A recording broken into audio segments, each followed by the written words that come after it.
Hello guys, welcome back to my channel. তো এটি এই ড্রামার লাস্ট এপিসোড। যারা আমার চ্যানেল নতুন তাদের কাছে রিকোয়েস্ট, প্লিজ চ্যানেলকে সাবস্ক্রাইব করুন এভাবেই নতুন নতুন ড্রামার এক্সপ্লেনেশন দেখার জন্য। অ্যান্ড ভিডিও ভালো লেগে থাকলে লাইক কমেন্ট করতে ভুলবেন না। তো চলুন এক্সপ্লেনেশন শুরু করা যাক। অ্যান্ড হ্যাঁ, ভিডিওতে কমেন্ট করে অবশ্যই আপনারা জানাতে পারেন কোন ড্রামাটি বাংলাতে এক্সপ্লেনেশন দেখতে চান। আমি অবশ্যই চেষ্টা করব সেই ড্রামার এক্সপ্লেনেশন নিয়ে আসার জন্য।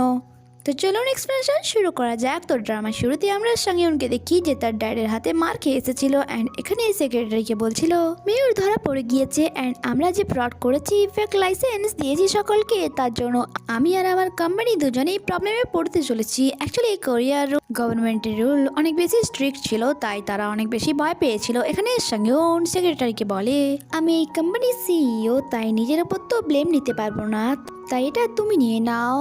আমি তোমাকে এতদিন এত কিছু দিয়েছি, একটি ভালো লাইফস্টাইল দিয়েছি, এইটুকু তো তুমি আমার জন্য করতেই পারো। আজ ফার্স্ট টাইম সেক্রেটারি তার মুখের ওপর কথা বলেছে অ্যান্ড তাকে বলে আচ্ছা স্যার, আপনি আমাকে ভাবেনটা কি ফ্রেন্ড? যদি ফ্রেন্ড হতাম তাহলে হয়তো আপনার এই ব্লেমটা আমি নিচে নিয়ে নিতাম, বাট এমনটা তো নয়, আপনি শুধুমাত্র আমার ইউজ করেন। সাংয়ন বলে আরে ভাই, তুই আমার ফ্রেন্ড হোস।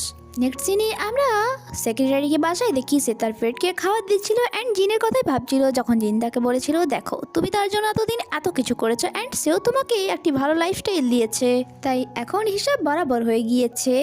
অ্যান্ড অন্যদিকে আমরা এক্স উজুকে দেখি যে প্রেস কনফারেন্সে ছিল অ্যান্ড বলছিল আমি কিম উজু অ্যান্ড এই মেয়েটি আমার ওয়াইফ, যে কোরিয়ান বেকরি মিস্টার উজুর সাথে অ্যাফেয়ারে আছে, আর এই কোম্পানির সাথে তারা ফ্রড করেছে 5 মিলিয়ন হাউসের, নো 10 মিলিয়ন। আর লাইট অন হয়ে যায় আর আমরা জানতে পারি সামনে কেউই ছিল না। অ্যাকচুয়ালি উজু এইসব বলার প্র্যাকটিস করছিল আর মারি তাকে কল করে যাচ্ছিল, বাট সে কল রিসিভ করে না। অন্যদিকে আমরা সেক্রেটারিকে দেখি যে ফাইনালি রিপোর্টারদের ফেস করে, বাট এখানে সে কি বলে তা আমাদেরকে শোনানো হয় না।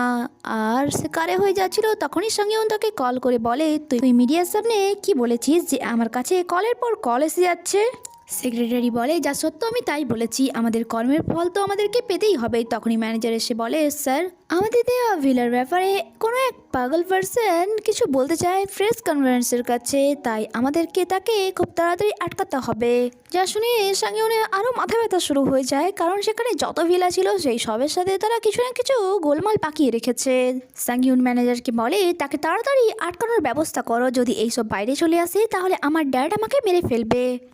অন্যদিকে উজুর কাছে সাংইউনের লোকেরা পৌঁছে যায় অ্যান্ড সেখানে ভাঙচুর করা শুরু করে আর তার উপরেই কেস মেরে দেয় 10 মিলিয়ন ইউয়ানের। এতক্ষণে সেখানে মারি চলে আসে। এক্স তাকে দেখে বলে তুমি তাদেরকে এনেছো তাই না, আমি এত টাকা কোথায় পাবো? মারি বলে তোমার লজ্জাবোধ বলে একটু নেই তাই না, তুমি আমার পিছনে কেনই পড়েছো যখন কি তুমি নিজেই ব্রেকআপ করেছিলে? নিজের লাইফে এগিয়ে যাও, কারণ সময় কারোর জন্য থেমে থাকে না। অ্যান্ড এখন আমি উজুকে অনেক বেশি ভালোবাসি আর তোমার জন্য আমার অনেক বেশি খারাপ লাগছে, কারণ 5 বছর আমি তোমার সাথে কাটিয়েছি।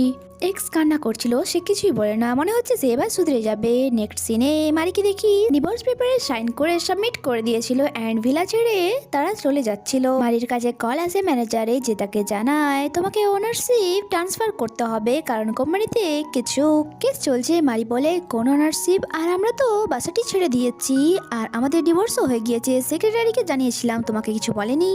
ম্যানেজার বলে প্লিজ আপনারা এমন করবেন না। মারি তার কোনো কথা না শুনেই কল কাট করে দেয়। উজু বলে বাসাটি ছাড়ার পর কি তোমার আফসোস হচ্ছে? মারি বলে হ্যাঁ, আফসোস তো হচ্ছে, কারণ আমি আমার সারা জীবনেও এত সুন্দর বাসা কিনতে পারতাম না, বাট হ্যাঁ ওই বাসাটির কারণেই আমি তার থেকেও অনেক দামি জিনিস পেয়ে গিয়েছি। আর দুজনে এখানে হাসছিল, অ্যাকচুয়ালি সে উজুর কথা বলছিল এখানে। অন্যদিকে আমরা সেক্রেটারিকে দেখি সে তার জব থেকে রিজাইন দিয়ে দিয়েছে, বাট কী কারণে সেটা আমরা পরে জানতে পারবো। তাকে জিন কল করে দেখা করতে ডাকে অ্যান্ড যখন সে যায় তাকে বলে কি হয়েছে তোমার, তোমাকে তোমাকে অনেক বেশি চিন্তিত দেখাচ্ছে, তোমার আর তোমার বসের মধ্যে কি হয়েছে? আমি তোমাদেরকে টিভিতে দেখেছি আর এটাও শুনলাম তোমাদের কোম্পানি নাকি কোনো বিষয় নিয়ে ফ্রড করেছে, তাই তোমাদেরকে জেলে যেতে হবে। সেক্রেটারি বলে জানি না হয়তো। নেক্সট সিনে আমরা গ্র্যান্ডমাকে দেখি যে মারিকে কল করে দেখা করতে ডাকে আর মারি অনেক বেশি হ্যাপি হয়ে যায় অ্যান্ড সমস্ত স্টাফের জন্য কফি নিয়ে আসে। তারা বলে আরে আরে এখন থেকে আর তুমি আমাদের জন্য কফি এনে লজ্জা দিও না, কারণ যতই হোক তুমি আমাদের বসের গার্লফ্রেন্ড বলে কথা। এখানে এক এমপ্লয় বলে তুমি কি গ্র্যান্ডমার সাথে দেখা করতে যাচ্ছ আজ? দেখবে উনি তোমার সাথে একটি গেম খেলবে আর ওই গেমে তোমাকে হারতে হবে, তবেই তিনি তোমাকে সিলেক্ট করবে।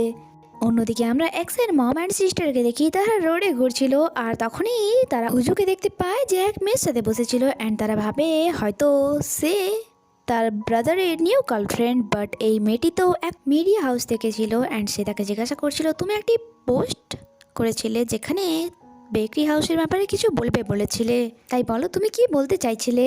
বাট উজু বলে অ্যাকচুয়ালি আমি মজা করছিলাম। বাট রিপোর্টার জানতো যে উজু কিছুতে একটা বলতে চাইছিল আর যা সত্য ছিল তাই কার্ড দিয়ে বলে যদি তোমার কখনো মনে হয় তাহলে তুমি এই নাম্বারে আমাকে কল করতে পারো। বাট উজু ওই কার্ডটি ডাস্টবিনে ফেলে দেয়। মম আসে অ্যান্ড তাকে বলে তুমি বেকারির ওনারকে কি করেছেন। অ্যাকচুয়ালি কিছুক্ষণ আগে যা রিপোর্টারের সাথে কথা হয়েছিল তার দুজনেই শুনে নিয়েছিল।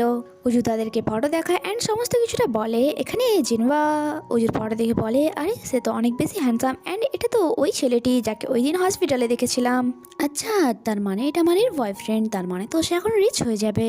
মানে যাই হয়ে যাক না কেন তার দুজনে শুধুমাত্র টাকাটাই দেখতে পেত। মম বলে চলো তাদের বাসায় যাওয়া যাক। অন্যদিকে গ্র্যান্ডমাও রেডি হচ্ছিল আজ মারির সাথে দেখা করার জন্য। আর মারি যে খুব সুন্দরভাবে রেডি হয়ে গ্র্যান্ডমার জন্য ফ্লাওয়ার নিতে গিয়েছিল। আর এক্সের মম আর সিস্টার উজুর বাসায় পৌঁছে যায় অ্যান্ড বলে আমি মারি মাদার ইন ল। ব্যাস যেটার ভয় ছিল সেটাই হলো। গ্র্যান্ডমা উজুকে কল করে জানায় আমি মারির সাথে দেখা করতে চাই না অ্যান্ড বাসায় এসো। উজু মারিকে বলে অ্যাকচুয়ালি গ্র্যান্ডমা অসুস্থ হয়ে পড়েছে তাই তুমি নেক্সট ডে দেখা করতে এসো। তারপর উজু বাসায় ফিরে আসে অ্যান্ড গ্র্যান্ডমা তাকে ডাইরেক্ট জিজ্ঞাসা করে সত্যি করে বলো মারি কি ডিভোর্সি। অন্যদিকে এক সুজুকে দেখি যার অবস্থা অনেক বেশি খারাপ ছিল। সারাদিন সে নেশায় ডুবে থাকতো।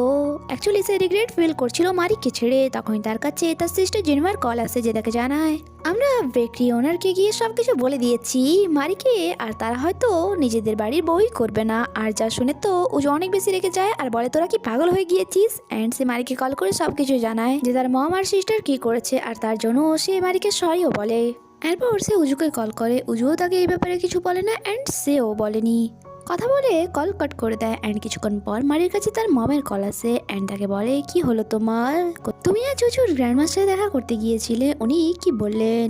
মারি জানায় তিনি আমাকে রিজেক্ট করে দিয়েছেন আর তার কারণ কি সেটাও বলে। যা শুনে তো মমের মাথায় গরম হয়ে যায় অ্যান্ড তিনি সোজা ভিলেজ থেকে শহরে এসে যায় আর সারিকে ট্যাক্সিতে নিয়ে উজুর বাসায় যায় যেখানে আরেক্সের মম আর সিস্টারকে আজ উচিত শিক্ষা দেয়, তাদের ভালো করে ধোলাই করে। অন্যদিকে আমরা জিনকে দেখি যে আজ রানিং করতে গিয়েছিল বাট সেখানে সেক্রেটারিকে দেখতে পায় না, তাই সে চিন্তায় পড়ে যায় যে তাকে কি পুলিশে অ্যারেস্ট করেছে। তখনই সেক্রেটারি চলে আসে। জিন বলে তুমি আজ কোর্ট গিয়েছিলে তাই না, কি হলো ওখানে। সেক্রেটারি আজ ফার্স্ট টাইম তার সাথে একটু ফ্লার্ট করতে চাইছিল বাট আর বলে এক মেয়ে সবসময় আমার হেল্প করে তাই আমি যেখানেই থাকি না কেন তার জন্য যে কোনো জায়গা থেকে যে কোনো সময় আসতে পারি। অ্যাকচুয়ালি সে এখানে জিনেরই কথা বলছিল আর এরপর তার রানিং করতে লেগে যায়। অন্যদিকে আমরা মারি আর উজুকে দেখি যারা ওয়ানসুকের ব্যাপারে কথা বলছিল যে সে জব থেকে রিজাইন দিয়ে দিয়েছে অ্যান্ড এখন সারাদিন ধরে পড়ে পড়ে খালি গেমই খেলে।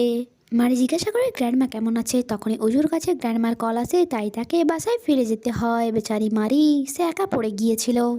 অন্যদিকে বাসায় আজ সকলে ছিল যেখানে গ্র্যান্ডমা তার ডিসিশন শোনাবে যে মারিকে অ্যাকসেপ্ট করা হবে কি না।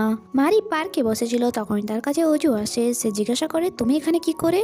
উজু বলে আমি তোমার কাছে আসছিলাম বাট তোমাকে এখানে দেখতে পেয়ে গেলাম। মারি বলে আমি জানি তোমার বাসায় কি হয়েছে, গ্র্যান্ডমা আমাকে রিজেক্ট করে দিয়েছে। উজু বলে এমনটা কিছুই নয় বরং তিনি তোমাকে অ্যাকসেপ্ট করেছে, এই দেখো তিনি তোমার জন্য রিংও পাঠিয়েছে অ্যান্ড জানিয়ে উজু তাকে প্রপোজ করে বিয়ের জন্য। আর মারিও ইয়েস বলে দেয়। নেক্সট ডে মারি গ্র্যান্ডমার সাথে দেখা করতে আসে। আন্টি বলে মারিকে একদমই তার মমের মতো দেখতে। মারি বলে এটা আপনি কি করে জানলেন। আর আমরা জানতে পারি অ্যাকচুয়ালি গ্র্যান্ডমা তাকে অ্যান্ড ওয়ানসুককে ভিলেজে পাঠিয়েছিল ফ্যামিলি ব্যাকগ্রাউন্ড জানার জন্য অ্যান্ড সেখান থেকে জানতে পারে যে মারির মম কত ভালো মন থেকেও অ্যান্ড ব্যবহারেও তিনি অনাথ বাচ্চাদের ফ্রিতেই খাবার দিতেন অ্যান্ড সকলের সাথে ভালো ব্যবহার করে অ্যান্ড সকলের সাহায্য করেন। সেই অ্যাকর্ডিং মারিও এক ভালোই মেয়ে। প্রেজেন্ট টাইমে সিন শিফট হয় যেখানে মারি অ্যান্ড উজু গ্র্যান্ডমার কাছে রিকোয়েস্ট করে যে আমরা এখন বিয়ে করতে চাই না, আমাদের এখন কিছুটা টাইম চাই। আন্টি বলে মারি যদি তোমার কোনো ফ্রেন্ড থাকে তাহলে আমার ছেলে ওয়ানসুকের সাথে তার বিয়ে দিয়ে দিও। মারি বলে ওয়ানসুক তোমার কিরকম মেয়ে পছন্দ। ওয়ানসুক হেসে বলে বাস আমার মমের মতো যেন না হয়। অন্যদিকে জিন সেক্রেটারি বাসায় যায় তার পেটকে খাওয়ানোর জন্য অ্যান্ড সেক্রেটারিকে একটি চিঠিও রেখে। আর আমরা জানতে পারি কয়েক সপ্তাহ কেটে গিয়েছিল অ্যান্ড সেক্রেটারি আর সাংইয়নকে অ্যারেস্ট করা হয়েছিল ফ্রড করার জন্য। আর এভাবে 1 বছর কেটে গিয়েছিল অ্যান্ড আমাদেরকে উজু অ্যান্ড মারির বিয়ের দিন দেখানো হয় যেখানে সকলেই হ্যাপি ছিল। জিনও এখানে এসেছিল অ্যান্ড সে উজু থেকে মুভ অন করে নিয়েছিল। তার কাছে সেক্রেটারি মেসেজ আছে যে তুমি কোথায়, আমি চলে এসেছি। অ্যান্ড সত্যিই তাদের সাইলেন্ট লাভ স্টোরি অসাধারণ ছিল। তারা দুজনেই জানতো যে তারা একে অপরকে লাইক করে, বাট কখনো এটা মুখে বলেনি, বাট সবসময় একে অপরের সাথে ছিল অ্যান্ড প্রবলেমে একে অপরের হেল্পও করতো। ওয়েল, এট দি এন্ড উজু অ্যান্ড মারির এঙ্গেজমেন্টের সাথে এই ড্রামাটির হ্যাপি এন্ডিং হয়ে যায়। দেখা হচ্ছে আবার একটি নতুন ড্রামাতে, ততক্ষণের জন্য স্টে কানেক্টেড। Bye bye.